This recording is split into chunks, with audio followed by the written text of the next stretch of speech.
Welcome, Utah wrestling fans. We're here with our 42nd episode of our Google Hangout. Today we got a rankings podcast with Ben Gosser again. Any announcements? Rec League State registration closes today at 6 o'clock, and then Battle Royale closes tomorrow at 6 o'clock as well. Battle Royale will cap at around 600 kids, and Rec League State will cap at 650. So if you're 2 years of experience or less, get signed up for Rec League State. Both tournaments have singlets for the winners, and Rec League State has trophies. So should be some good ones in Farmington today, or Friday and Saturday of this week. All right, let's get to our rankings. We're going to start with our power polls. So we have our weekly power polls. They're up. Ben, kind of give us your rundown. Not a ton has changed from week to week, but there are changes. Let's just start at the top and move down. Okay. So 106 pretty much stays the same. The biggest thing is not a lot of kids. There are a lot of kids on the power poll that didn't wrestle. Some teams wrestled and left kids home. Other teams took the week off. And so especially those that are going to Reno this week. One thing at 106, Byron Christiansen was at the Christmas Clash. He looked tough. Unfortunately, Emory is 3A, correct? Yes. So unfortunately, with him being behind a couple tough 3A kids, or 3A, you have – who's the leader at 3A for the All-Stars? Is that Will Korth? Will Korth. Will Korth. But Byron looked really good. Byron. I was impressed with him at the Christmas Clash, and I think come state time, he will be in contention for a state title. I wouldn't count him out at all. And then also another wrench in the 106 is Lucas Carrillo will be coming down. He's been wrestling 113 more for the team, but he will be at 106. And quite frankly, Lucas could be your number one guy at 106 once he's down. I mean, we'll see. But that's 106. 113, now you made a big change here. Kind of explain your thought process on this change. So, and I said this on the thing. I'm not sure if anybody got the reference, but a guy named Ralph Waldo Emerson wrote that a foolish consistency is a hobgoblin of little minds. And us being consistent with Denham Torgerson at number one didn't make sense to me anymore. Cole Jensen has wrestled or been in tournaments with everybody on the list. And Denham hasn't wrestled anybody who's ranked. His biggest win comes to Millard's Mac Bray, and that was a 6-3 match. And Mac wrestled Drew Lang, who's number 4, and Drew teched him over the weekend. And so it's just tough to keep Denham there. And the thing is, the beauty of this is they'll get to wrestle eventually. Right, soon at the All-Stars. Yeah. Now, Joseph Meekum of Tooele, he's currently undefeated, I think, correct? Yes. I mean, that's another one. Most likely you'll see in the All-Stars. Just for those that don't know, on Monday, so 2 days ago, we had our All-Star selection meeting. Nothing is set in stone until Christmas Eve, but we did have our selection meeting, so we kind of have an idea who's going to be in the All-Stars. Obviously, pending coaches arguing one way or another and getting things changed. But Joseph Meekum, undefeated, looks like he'll get in as possibly a wild card for Tooele. Currently, you have him behind Millward, same classification, right? Or are they different? No, they're different, right? Millward's from Skyridge, and they're 5A. Yeah, so they'd both be in contention for a wild card, but Meekum, the older kid, undefeated. It's going to be tough to get Millward in. Unless Millward has a great Reno. Millward has a great Reno. Now we're talking maybe something different. I don't know. Anyways, I like the change.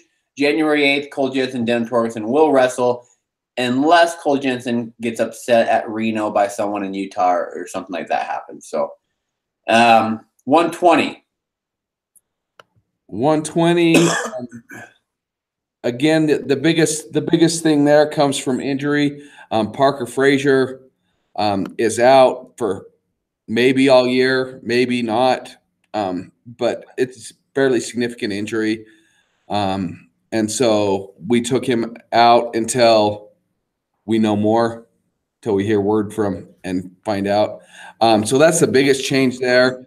That moves Maverick Caldwell, who has been the topic of conversation, to number 2. And everybody else basically moves up. Corby at 7 after he had a pretty good tournament. And at the Christmas Clash, Lane Shepard beat Dylan Moore. He pinned him. I watched the match. First period, I think it was 0-0. And then Lane Shepard got an escape in the second and then ended up catching him on his back and getting the fall. So Lane looked good. He defaulted out because he was sick that day. But Lane looks good. Corby Christiansen, he did okay. Finlayson won the tournament, so definitely Finlayson's the number 3. But obviously a Westlake guy. I'm excited for Finlayson. Hopefully we'll catch Caldwell sometime. River, I think, he's going crazy, he's pinning everybody. I don't know that anybody can touch him at 120. So good. 126. Interesting one here with Rhett Minor. And Monday at the All-Star meeting was kind of a heavy conversation topic, Rhett Minor. And but you have him at number 4. Kind of give us your thoughts there. Well, so he had a very good Wasatch duels tournament. Then he went undefeated again at Manti, pinning everybody. I think he's had one match go out of the second period. He's had a pretty dominant year so far. He was hurt early, so had a concussion, missed some time, but since he got back, he's been on a tear. He pinned Gabe Sanders, he didn't wrestle Mitchell Slack, but he pinned the guy that beat Mitchell from Colorado. Put together a pretty good time.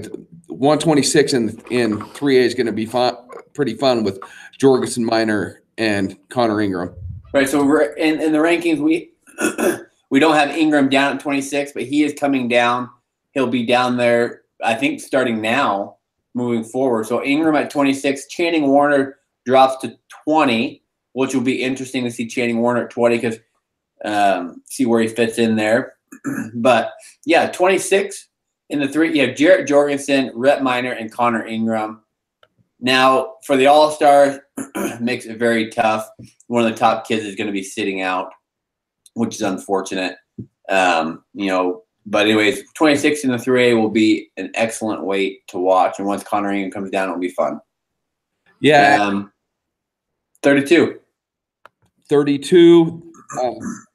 The biggest change here, Mason Denton wrestled Scott Robertson duels and won. Ayotte stays the same. He won. Both he and Cub won at a tournament in Grand Junction. Looked just like they have in Utah. Pretty impressive along the way. I watched, I think, both semifinals and finals, and they handled the competition pretty well.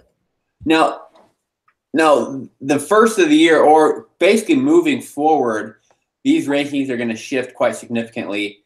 We have a lot of weight changes, including Mason Denton is planning on going down to 26. And Scott Robertson, quite frankly, I think he'll be at 38. So that's going to change things. Tyson Humphreys coming down to 32. Cole Zorn going up to 45. A lot of weight changes coming in the next week or two. So these rankings will probably change significantly. Anyways, 38. 38, you have Stockton, Humphreys who's moving, Zorn who's moving. Right now, word on the street is Terrell will be at 38. Well, and then you got Oakley Ridge coming back soon, and he'll be at 38, it sounds like, as well. So what's on there now is it's going to change significantly next week. Colder Ricks got on. He had a pretty successful year so far. He He took second at Viewmont, and there are a couple of guys, Austin Gillette of Farmington, who won the Clash, and Josh Armstrong of Hurricane, who are looking to get in those rankings. 45, nothing changed at 45. No. Or 52. 45, 52 remain unchanged. Yeah. Jace Dart still number 2 at 52. Jeremy Evans looking really good at 52, right? Yeah. But really, those weights, nothing changed. No. 60, not a lot of change at 60 other than Gus Dalton came back. He was injured early. We talked about that. He came back and won the Clash. He went undefeated in Juab. So he's put together a pretty good year.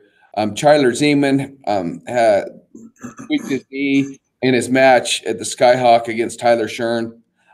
He ended up pitting Shern in that match. Talked to Chyler yesterday, and things are good. He's just following what the doctor told him and staying off of it till after Christmas, and then he'll be back on the mat ready to roll. And Holland Knutson down at 160 as well. Yeah, Dalton looked really good at the Clash, beat a tough Bo Chacon. Fun match. He threw him on his back for 5, I think, if I remember right. But I like Dalton at number 3. He and Chyler Zeman wrestle again, it will be a scramble fest, and it'll be fun. Knutson won Viewmont, looking good at 160. 170, you have Isaac. Jake Frost is number 2. Tyson Carter had a good weekend. He won Viewmont, beat Jake Jackson and Alec Bolingbroke. Kobe Johnson had a good tournament down at Desert Storm. I think he took second, but losing to a kid out of Cimarron Memorial, I believe, somewhere in Nevada. That doesn't change. Braden Guthrie's down from 82, takes the number 8 spot. And at 182, interesting one here, Mason Christiansen, number 1, but he'll probably be coming off next week. An injury has sidelined him. Surgery this week, it sounds like. So, it looks like he'll be coming off in the coming week, assuming the surgery, the planned surgery happens, and once we get word of that, then I'm assuming he'll come off. But other than that, I mean, pretty steady at 82. Yeah. Things to watch at 82. Merrill Morley of Salem won the tournament down at Desert Storm tournament, and so he might be in the rankings next week. Winterton won the Christmas Clash, pinning his way through. They're both 4A. I don't know if they've wrestled or not, but that should be a fun one. And 195, it looks like you had a switch between Tyson and Bowen. Other than that, all things stay equal. Yeah, they wrestled in the finals at Viewmont, and Tyson got the big pin at home. But other than that, everything stays the same. At 220, had a little bit more shakeup. Micah Tautioli comes back, beats Cade Carlson. Micah's only first tournament back, and he wins. I heard he looked really, really good. Logan Pond drops to number 8 from number 3. But number 220, your top 3 guys are all very, very good. So that will be interesting. All-Stars, not sure how that's going to shake up as far as matchups go. Mike and Cade have already wrestled, so probably not going to have that one happen again. Does Micah wrestle Callan or does Cade wrestle Callan? I know, Ben, I think you'd like to see Cade and Callan, right?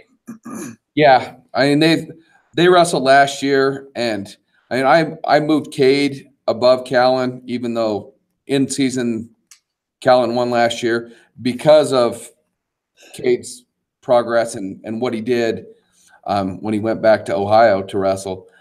that doesn't mean that Callan's not the better wrestler still. Right. So that'll be interesting. I'd also like to see Micah versus Callan. I don't know when the last time that happened was. I think they actually wrestled last year. I could be wrong, but I think Callan and Micah wrestled last year. Heavyweight. A little change here. We've got some underlings coming in. Tomasi got down to weight. Herring did well at the Christmas Clash. Christmas Clash was kind of a heavyweight weight. I mean, it was great weight at Christmas Clash. A lot of these guys were there and kind of got some things figured out. But thoughts on heavyweight? Sam Daw performed well. He's coming into his own. He's a Spanish Fork Daw, not a Pleasant Grove Daw, even though they're related. He did well. Aloha ended up losing to Tomasi after he beat him earlier in the year. So he drops from 4 to 8. Tomasi's a big guy. Yes. Very big. Dennis will come over and get that. You got those were the power polls. Give us your thoughts. If you have different things that you feel should be different, feel free to always let us know.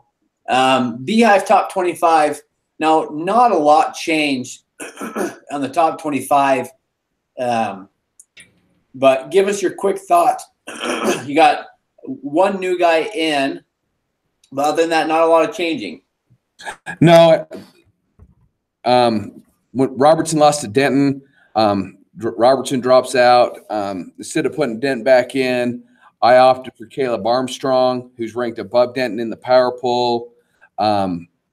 He's having a pretty solid year. Looking good for Hurricane. Decided to give him the nod there. It'll be interesting to see what this looks like, after All-Stars. Things might change a lot. I mean, we have Micah Tautioli just beat the number 15 guy in the country in Cade Carlson. Does that mean he moves up? We have people arguing that Ayotte ought to be above Kohler and Stockton. I'm sure there's still conversations going on in Heber since Stockton's ranked above Zach, even though Zach's older and they wrestle all the time. I don't even know how that match goes. From what I hear, it's pretty boring because nobody wants to go on the offensive because everybody knows what everybody has in that duel. But I think Reno will sort a lot of things out and possibly cause some shakeups.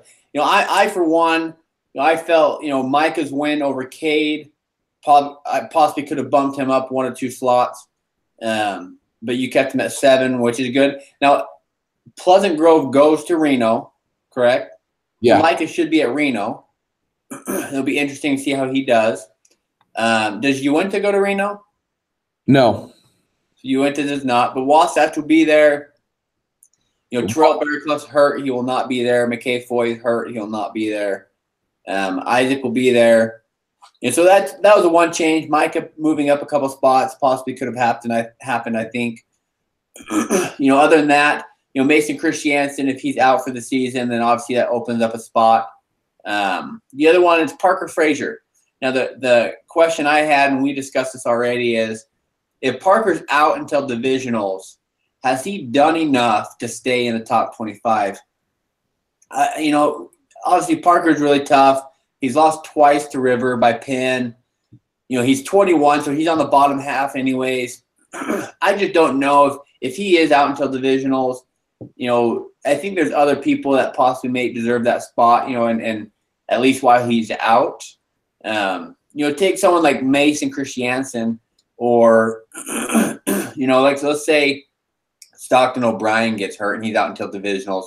Or McKay. McKay's a good example. I think McKay has done enough to stay in the rankings. Parker's one I have a question on. Should he drop out until he comes back or not? Yeah. And that's an interesting question. I mean, McKay Foy is number 3 in the state because he's a national champion. Right. He won it in Greco as a cadet. Last year he won won the national championship. And that's a little different than going undefeated at 106. Right. last year.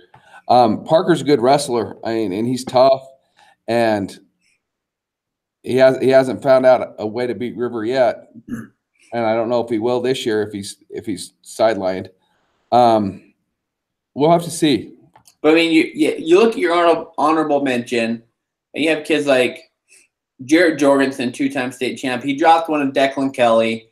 He ended up beating him. Obviously, that loss to Declan's was keeping him out for now. But, maybe he deserves to be in. Riker Boyce, Mason Denton, Jeremy Evans, Gus Dalton, huge win over Bo Chacon. So some of those Parker Gosser even, some of those guys, Ryan Gunn, maybe they deserve to be in there, over an injured kid at, if he's in the lower part of the rankings, but maybe not. We'll see. If one of those guys goes and places it at Reno, I think that I don't see that not happen. I mean, it's bad for Parker, kind of add insult to the injury suffering. But it's not saying that those guys aren't deserving. And so and Parker comes back, he can get back on right away. If he, his first tournament back, he does well, wins it. I mean, he's back on, good chance. Yeah. So, anyway, so that's Beehive Top 25. Now, you haven't released the teams yet. I know we're going to do that today. Anything, I guess, glaring on the teams that, could switch things up, or any big movers that you've been seeing? No giant moves. The top 5 stay the same. Altamont's, I think I have Altamont at 7, Juab 8. Pleasant Grove moves up a bit, getting a couple of guys like Micah who will score big points and pretty much win every match he wrestles in a duel from here on out. That helps Pleasant Grove a lot. I think Box Elder moved up a little bit. They took second at the UMont Invitational. I got a lot of grief about putting Payson as high as I did, but I think they kind of proved me right by the tournament they had at Viewmont. Yeah. I think Maple Mountain has switched their lineup around, got guys down to weight, guys healthy again. Not all the guys healthy, but some of them. And so they'll move up a little bit. Beaver beat North Severe in a duel. So I think Beaver goes above North Severe there.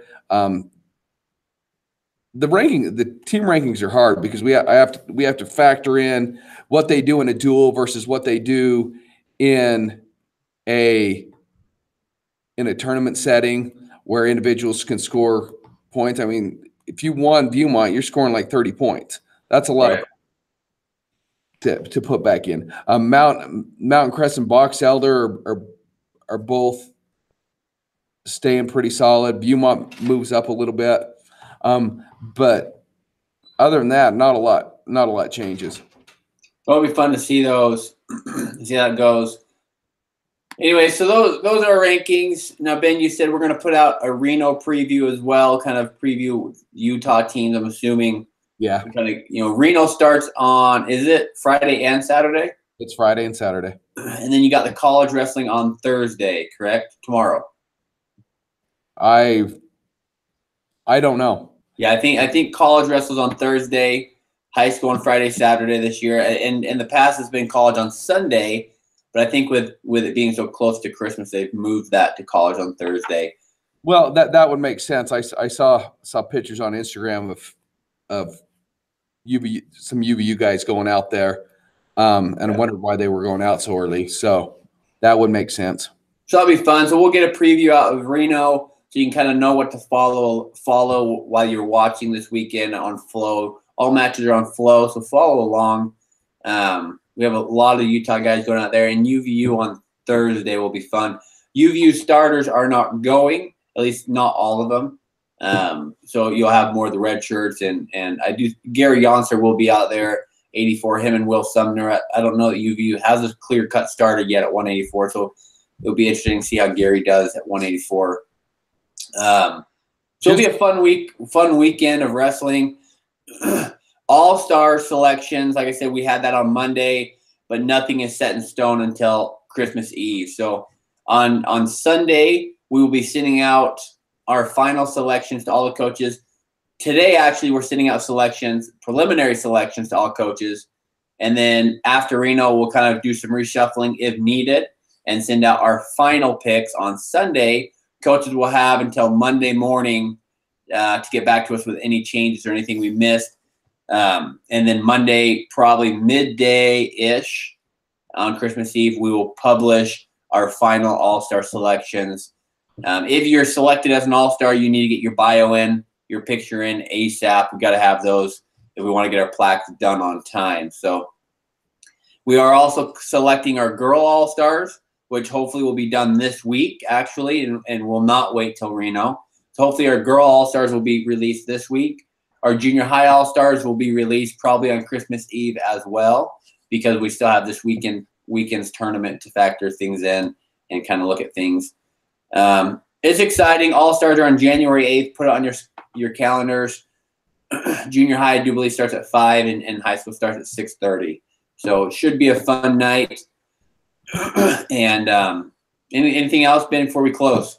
Do we need to talk about the top 10 list of delusional fans? Yes, that was a good list. Some people think that. You know, I haven't. The last comments have been pouring in. Obviously, I've kind of looked at it. I haven't even looked at it that well. I was hoping today to kind of go through the comments and stuff, but it's generating a lot of comments, and hopefully no one takes those things serious. I know I was even brought up, and Westlake was brought up in the conversation, and I hope people don't take it too serious and get offended. Obviously, we don't know who posted it. Posted anonymously. I think it was DC, wasn't it? Yeah, and I don't know who that is. I have suspicions, but I don't know. I have no clue. I'm sure your suspicions are probably pretty accurate, whoever it may be. But yeah, fun stuff, exciting stuff. Keep engaged. Make sure to keep your comments appropriate. Remember, they are kids as well, but also don't take things too serious. So, and again, a reminder: if you're a wrestler and if you're listening to us right now, don't listen to us. Right. We're two guys sitting here, and what we say doesn't matter. What the rankings, the comments, just go prove it on the mat. Right. Anyways, thanks for listening. We'll be back next week maybe next week we will. Maybe we'll figure it out with Christmas. But anyways, thanks for listening, and we'll be back soon.